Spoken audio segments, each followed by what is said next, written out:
मंदिर बन गया, इसकी खुशी है आपको? मंदिर तो बहुत बना, बहुत खुशी है, हाँ, लेकिन आप विदेश जाने के लिए हम लोग तैयार नहीं है। तो आपका घर भी तोड़ा जाएगा क्या? अरे सब चीज तोड़ा गए महाराज, घर ही आप ही का घर था? तोड़ दिए? सत्यानाश गए। तो कुछ पैसा वैसा कुछ नहीं दिए, कुछ हर्जाना नहीं मिला? 1 रुपया नहीं दिए। मतलब गरीब आदमी का विकास नहीं हो रहा है। गरीब का जाओ तेल बेचो, मरे हुए का और मार दिए। अच्छा, आप तोड़ तार के विकास करते हैं। तो आप कहाँ रह रहे हैं बाबा? आप कहाँ रह रहे हैं? 6 किलोमीटर हाँ। एगो कबर खाना दिए है रहने के लिए। अच्छा, सरकार नहीं दिया है? हाँ, सरकार। यहाँ से 6 किलोमीटर दूर? हाँ, कबर खाना। कबर खाना वो क्या होता है? वो कबर खाना है सर। कबर खाना क्या कचरे मतलब? का। अच्छा, जहाँ कचरा पड़ता है? कचरे का डब्बा समझो उसको कोई देखभाल करने वाली नहीं, न पानी की व्यवस्था, कुछ नहीं, कुछ के व्यवस्था नहीं, न बिजली की व्यवस्था। तो कितना हफ्ता बीत गई, कुछ होने वाला तो है नहीं, खाली आशा दिए है। Prime Minister Modi has been accused of making hate speech against Muslims. Narendra Modi described Muslims as infiltrators. and those who have more children. Many are concerned that this is going to lead to increased attacks against Muslims. Everybody calls India the world's greatest democracy, but is it really a democracy anymore? पूरी दुनिया में प्रधानमंत्री मोदी के भाषण की निंदा होने लगी है। बड़े बड़े अखबार, मीडिया संस्थान चिंता व्यक्त करने लगे हैं, चेतावनी जारी करने लगे हैं। लोग भारत के लोकतंत्र के भविष्य को लेकर चिंतित हो गए, संविधान के अस्तित्व को लेकर चिंतित हो गए। प्रधानमंत्री मोदी ने कांग्रेस पर हमले का गेयर एकदम बदल दिया। कांग्रेस की दुखती रग पर हाथ रख दिया है। कांग्रेस के इकोसिस्टम में पूरी तरह से छटपटाहट दिख रही है। पूरा इकोसिस्टम पॉपकॉर्न की तरह उछल रहा है, फात फात फात फात। और इसीलिए प्रधानमंत्री नरेंद्र मोदी ने सीधा कह दिया है कि बहुसंख्यकों का, हिंदुओं का जो संपत्ति है वो लेकर मुसलमानों को दे देगी कांग्रेस पार्टी। वो महिलाओं का मंगल सूत्र छीन लेंगे, आदिवासियों की चांदी छीन लेंगे, आपका घर छीन लेंगे और उसके बाद उन लोगों को बांटेंगे जिनके ज्यादा बच्चे हैं, जो मुसलमान हैं, जो घुसपैठिए हैं। क्या कांग्रेस घर, मंगलसूत्र छीन लेगी? और नरेंद्र मोदी ही उसे बचा पाएंगे? लेकिन मोदी होने नहीं देंगे। यही है आज सवाल पब्लिक का। कि ये देश ऐसा हो गया है, कि मेरा लोकतंत्र ऐसा हो गया है। मोदी जी, आपको शर्म नहीं आती?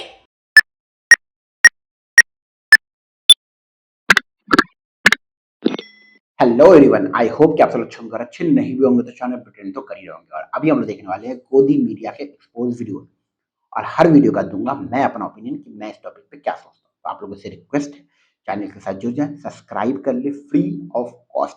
थोड़ा प्यार दिखाएं, मोहब्बत दिखाएं। स्टार्ट करते हैं पहली वीडियो के साथ। तो किस चीज का? जब राम का मंदिर बन रहा है तो भी कुछ दिन से पता चला था पीछे से यहाँ पर मकानें टूटी हुई, लेकिन जो है मुआवजा वैसा नहीं है जो मुआवजा मिलना चाहिए। The authorities demolished piles of houses and shops and have asked the residents to take to the temple on the route 2 kilometers away. किसी ने सच कहा है कि भाई साहब, हर चमकती चीज सोना नहीं होती। ठीक है, लोग कहते हैं ना कि ताजमहल जब बना तो इतने सारे लोग का हाथ काटवा दिया था राजा ने।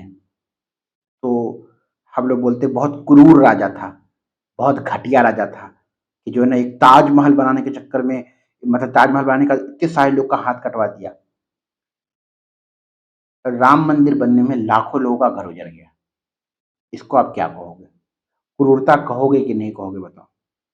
बीजेपी के हारने का सबसे बड़ा कारण था, कहते हैं ना दुनिया में, मतलब कुरान में भी कहा गया, बहुत अच्छी बात है कि आपको नमाज की माफ़ी है, झूठ की माफ़ी है, आप दुनिया में कोई भी काम कर लो, सब चीज़ की अल्लाह माफ़ी देता है, लेकिन अल्लाह कभी भी उस चीज़ को माफ़ नहीं करता है जो आप किसी का दिल दुखाते हो। ये बात कुरान में लिखी हुई है कि हर गुनाह की माफ़ी है, लेकिन किसी का अगर आपने दिल दुखा दिया, किसी कोई आपकी वजह से रो दिया, किसी का आपकी वजह से आंसू आ गए ना किसी के आँख में, और उसने अल्लाह को याद कर लिया ना, तो उसकी माफ़ी नहीं। सेम चीज़ है, बीजेपी जिस तरीके से सामने दिखा रही है कि भाई साहब हमने राम मंदिर बना दिया, हमने ये कर दिया, वो कर दिया, बिहाइंड द स्टोरी कुछ और है। कितने लाखों लोगों का घर चला गया, कितने लोग को मुआवजा नहीं मिला, कितने लोगों को कचरा पट्टी में रहना पड़ रहा है। और एक तरफ सोशल मीडिया पे जय श्री राम पूरे हिंदुस्तान के अंदर लोग एकदम अलग पागल हुए एकदम राम मंदिर के लिए। ठीक है, अच्छी बात है, इतने सालों बाद आपको मिला, आपका हक मिला, लेकिन उसकी वजह से कितने सारे लोग का घर उजड़ गया, कितने सारे लोग की जिंदगी बर्बाद हो गई, कितने सारे लोग को मुआवजा नहीं मिला, कितने सारे लोग बस समझे ना परिवार से भटक गए। आप समझ सको ना, आप खुद एक बार बैठ के सोचो, मेरी ऑडियंस हो ना, आप एक बार बैठ के सोचो आप कि आप एक घर में 20-25 साल 50 सालों से रह रहे हो और कल एक आदमी आए और आपके पूरे घर को उखाड़ के फेंक दे और आपको बोले यहाँ से 10 किलोमीटर जाके आप बात को रहना है आपको, ठीक है, उसके बदले आपको पैसा, आपको कैसा लगेगा? कैसा लगेगा आप खुद बताओ। ठीक है यार, हम लोग इस मध्य प्रदेश भोपाल के अंदर एक रूम रेंट लेके रहते हैं ना, जब रेंट रूम खाली कर रहे थे तो तब भी बुरा लगता है कि यार नया एरिया में दुकानदार ढूंढना पड़ेगा, नया सब्जी वाला, नया दूध वाला, नया किराना स्टोर, नया कोल्ड ड्रिंक वाला, हर चीज़ नया, समोसा वाला एरिया चाहिए था, तो बहुत नया मकान मालिक, बहुत सारी चीज़ें, और उनका तो आप पूरा घर ही उखाड़ दे रहे हो। ठीक है, कितना नुकसान हो, कितने सारे लोग को जेल चला, बहुत सारी चीज़ें हुई और यही रीज़न है कि बीजेपी हारी। अब आप बताओ कि आपको क्या लगता है कि क्या रीज़न रहा कि बीजेपी हारी है? कमेंट में ईमानदारी से बताना, कमेंट में क्या रीज़न रहा है जो बीजेपी हारी।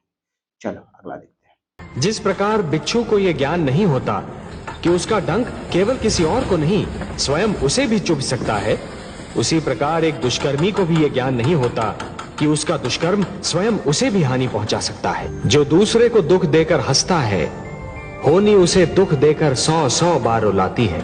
इसलिए दूसरों को दुख देने से पहले इतना अवश्य सोच लेना चाहिए कि यदि इसी दुख का वज्र अपने सिर पर गिरे तो क्या होगा। ये बात ही मैंने मिस कर दी बोलना कि भाई साहब, मैंने ऐसा सुना है, एग्जैक्ट मैं गलत हो सकता हूँ इस बात में, मैं 100% इस बात में गलत हो सकता हूँ, फिर भी मैं ये बोल रहा हूँ, ठीक है, कि मैंने ये सुना है कि कम से कम 3 से 3.5 हज़ार छोटी बड़ी मंदिरों को तोड़ के गिरा दिया गया, सिर्फ एक राम मंदिर को, बहुत बड़ा, बहुत अच्छा, बहुत संपूर्ण, बहुत, और उसमें कई सारी ऐसी मंदिर थी जिसके साथ बहुत सारा इतिहास जुड़ा हुआ था और किसी भी हिंदू का इमोशन आहत नहीं हुआ, जबकि 3000 प्लस मंदिर को गिराया गया।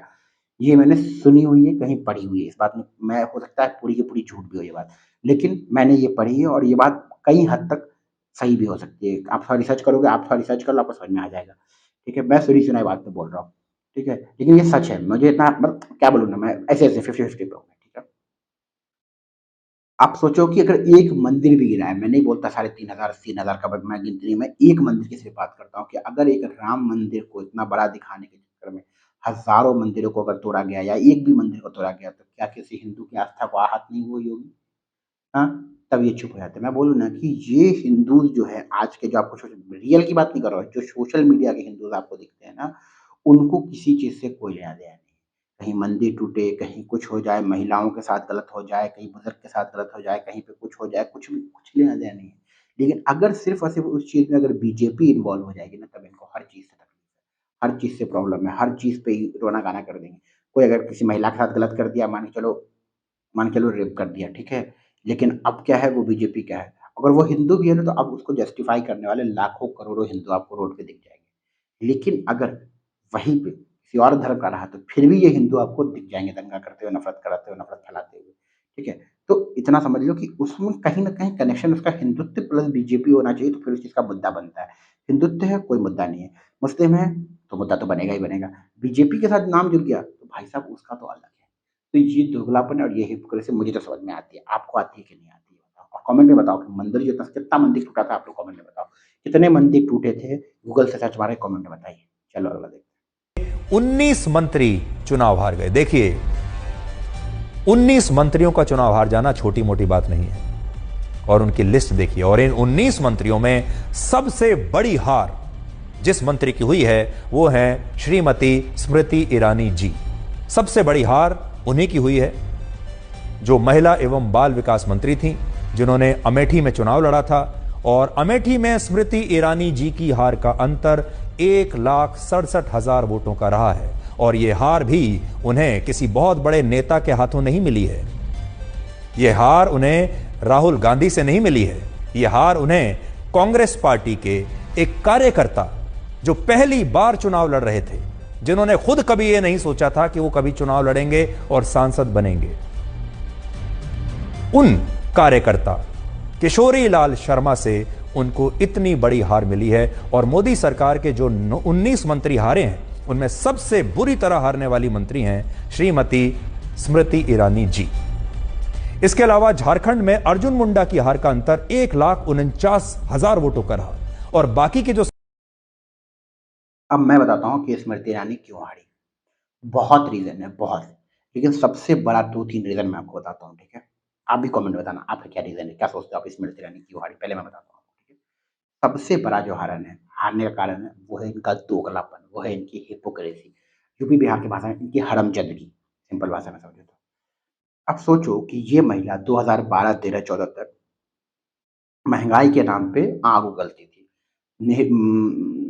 मनमोहन सिंह जी को चूड़ी देती थी पहन लेने को, अलग तरह के नखरे दिखाती थी, हल्ला हंगामा करती थी, जो भी किया जा सकता था एक नेता के द्वारा वो करती थी। महिलाओं, आपको याद होगा निर्भया कांड, उसमें ये महिला सबसे ज्यादा आगे थी। लेकिन जैसे ही इसकी सरकार बनी, पिछले 10 साल में न इन्होंने उन्नाव के ऊपर बोला, न मणिपुर के ऊपर बोला, और कहीं भी अगर महिलाओं के साथ, न वुमेन्स रेस्लर के साथ गलत हुआ तब इन्होंने एक टिप्पणी की या एक ट्वीट किया। यानी कि जब से इनकी सरकार बनी तब से महिलाओं के साथ बद से बदतर हो जाए, कुछ भी हो जाए, या तो बिल्किस बानो के जो उनके साथ गलत किया उसको बेल तक मिल जाए, ये चू शब्द नहीं बोली, मुंह तक नहीं खोली ये घटिया औरत। सोच के देखो, इतनी लेवल की घटिया औरत है, और हर चीज पे उल्टा बात करना। 2019 में जब चुनाव जीती थी तो इसने राहुल गांधी को हराया था, उस समय अलग इनका कॉन्फिडेंट था, लेकिन इनको आम जनता ने इनकी औकात दिखा दी कि भाई साहब सिर्फ महिला मंत्री होने से कुछ नहीं होता, महिलाओं के सपोर्ट में बोलना भी होता है, सिर्फ दलाली और दोगलाई नहीं करना होता है। इनकी बेटी पे एक बार आरोप लग गया था कि आपके बेटी के होटल में बीफ बिकता है, जो कि सच्चाई है, बिकता है। तब इन्होंने इतना हंगामा खड़ा किया, इतना नौटंकी की, पूरी अपनी चची स्मृति ईरानी जो अपने अंदर की एक्टिंग निकाल के लेके बाहर आई थी। ये तो इनका दोगलापन है। तो ऐसी फेक हिंदू, ऐसी फेक फेमिनिस्ट, ऐसी फेक वुमेन सपोर्टर से हमेशा बच के रहे। ये सिर्फ और सिर्फ अपने फायदे के लिए हिंदुत्व का भी सपोर्ट करती है, मुस्लिम का भी सपोर्ट करती है, अपने फायदे के लिए महिला का सपोर्ट करती है। हर चीज में अगर इनका फायदा है तो वहां पे ये खुल के बोलती है, जहां इनका फायदा नहीं है वहां चुप के सर। मोदी जी खुद नहीं बोले तो ये कहां से बोल पाएगी। बाकी अब आप बताओ स्मृति ईरानी क्यों हारी। मैंने तो बोल दिया अपना, कमेंट में बताना स्मृति ईरानी क्यों हारी। चलो अगला देखते हैं। You should know what is happening in Ayodhya now. चौड़ीकरण, नया घाट से लेकर शहादतगंज तक 14 किलोमीटर लंबा रामपथ बनाया जा रहा है, जिसके लिए सैकड़ों घरों और दुकानों को तोड़ा जा रहा है। इस रास्ते में आने वाली 30 मंदिरों और 12 मस्जिदों को भी हटाया जाएगा। अयोध्या की जनता चाहती थी कि ये बात आप तक पहुंचाई जाए, तो मैंने पहुंचा दी। वैसे हर सिक्के के 2 पहलू होते हैं, ये किसी के लिए विकास है तो किसी के लिए विनाश। आप लोग विकास कर रहे हैं, कैसा विकास हो रहा है? ये कैसा विकास है? राम जी का मंदिर बनवा के सबके घर को तोड़ दो। इस तरह का अन्याय अत्याचार कितना नाम खाना। गरीबों को और गरीब बना दीजिए, ये तो नहीं कहे राम ना। ना राम मांगने आए कि पूरा बनवाओ, पूरे में हम रहेंगे, फिर विदेशियों को लाके बसाओ। हकीकत घर नहीं उजाड़ दिया जा रहा है, उठा उठा के फेंक दिया जा रहा है। घर ही नहीं तोड़ा जा रहा है, उजाड़ उजाड़ के फेंक दिया जा रहा है।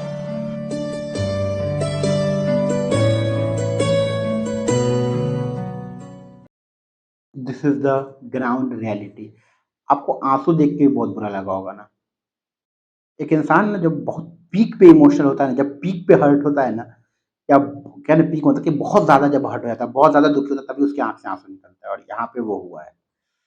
क्या बोलूं मैं। अपना कमेंट सेक्शन में ओपिनियन जरूर देते रहना, इन सब चीजों पे ना ओपिनियन जरूर देना। चलो अगला देखिए। अरे भाई, आप जब अपने आप को ईश्वर से बड़ा दिखाइएगा, आप राम के नाम पे राजनीति करिएगा। अरे आशुतोष जी, वो ईश्वर से बड़ा आप राम के उस पोस्टर पर अटक गए हैं। मैं पूछती हूँ, ऐसा भी तो हो सकता है विरोधी दलों ने वो पोस्टर, आप बताइए ना किसने बनाया था? जांच करवा लो आप ना। बताइए ना किसने बनाया था? आप एक पोस्टर लेकर अटक गए हैं। अगर एक सेकंड सर, एक सेकंड आशुतोष जी, एक सेकंड सुनिए आशुतोष जी। ये जो बिकी हुई चित्रा है, मेरा तो बस इससे एक ही सवाल है। इसने भी बहुत एक बात बोली बहुत पॉइंट वाली कि हो सकता है विपक्ष ने बनाया। आपको लगता है विपक्ष सोचो बात खाली, विपक्ष अगर ऐसा कर देता कि कृष्ण जी या राम जी को मोदी जी से बड़ा छोटा दिखा देता, आपको लगता है कि ये इस देश में कोई इसको जिंदा रहने देता? इस देश के अंदर मीडिया छोड़ देती, हल्के में ले लेती? आपको लगता है? कॉमन सेंस इस्तेमाल करो साला। और जबकि ये बीजेपी के ट्विटर हैंडल से ट्वीट हुआ था, बीजेपी के लोग इसको प्रमोट कर रहे थे। आप सोचो ना कि जहां मोदी जी और राम जी का क्या कंपैरिजन है, आप खुद सोचो ना। ठीक है, मोदी जी ने देश के लिए, अगर आपको लगता है, आपको, मुझे तो नहीं, और मेरे जैसे करोड़ों लोगों को नहीं लगता है, अगर आपको लगता है पर्सनली उन्होंने बहुत अच्छा किया, बहुत सम्मानीय है, आप जो जो चाहते थे देश में वो सब मोदी जी ने किया है, तो आप ठीक है, आप उनको फॉलो करो, आप उनको पसंद करो, लेकिन आप उनका कंपेयर भगवान राम से, भगवान कृष्ण से, इन चीज़ों से करके जो है ना, आप या तो भगवान की इंसल्ट कर रहे हो या क्या करने की कोशिश कर रहे हो, मुझे समझ में नहीं आता। और यही रीज़न है कि मेरे अंदर ये डर है कि कभी भी इस देश के अंदर हिंदू राष्ट्र ना आए, क्योंकि इन जो लोग हिंदू राष्ट्र की मांग कर रहे हैं ना, सच कहें तो उनको राम से भी प्यार नहीं है, उनको हनुमान से प्यार नहीं है। हनुमान जी को भी वो जात पात में बांट देते हैं, राम जी को भी बांट देते हैं, हर चीज़ को बांट देते हैं, बिकॉज सच में उनको प्यार है ही नहीं उनसे। अगर सच में प्यार होता ना तो वो ऐसी हरकतें कभी नहीं करते। बाकी अब आपका क्या ओपिनियन है इस चीज़ को लेके, कमेंट सेक्शन में बताइए। मिलते हैं अगली वीडियो में, चैनल के साथ जुड़ जाएं, अपना ख्याल रखें।